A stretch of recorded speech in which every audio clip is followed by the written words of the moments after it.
Саламатсыздар ма? Бүгін балықтар туралы айтамын. Балықтар осы 12 зодиактың ішіндегі ең добрыйлары, сезімтал болады өте, жұмсақ болады мінездері. Барлық нәрсені миымен емес, жүрегімен қабылдайтын, жүрегімен шешетін адамдар. Интуицияларына көп көңіл бөледі. Өте кешірімшіл, оңайлықпен біреуді ренжітпейді, бірақ өздері тез ренжіп қалады. Тез ренжігенмен тез кешіретін мінездері бар.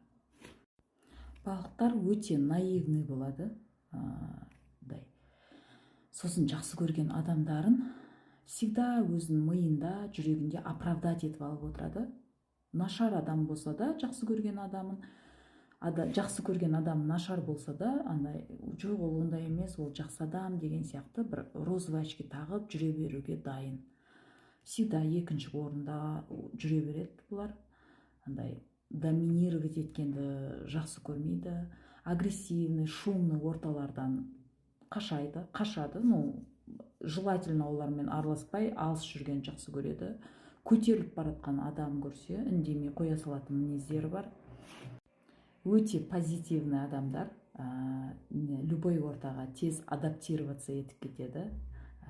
Сондай легкий, сондай как одуванчики сияқты бұл балықтар ше. Чувствительный, легкий, тонкий такой. Енді айта алмаймын, қазақша сөзім таусылып қалады бұларға келген кезде.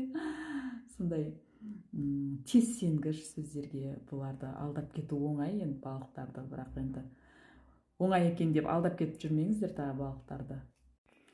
Балықтардың әйел қауымы, яғни қыз балықтар болады ғой, жарқырап жүрген жақсы көреді.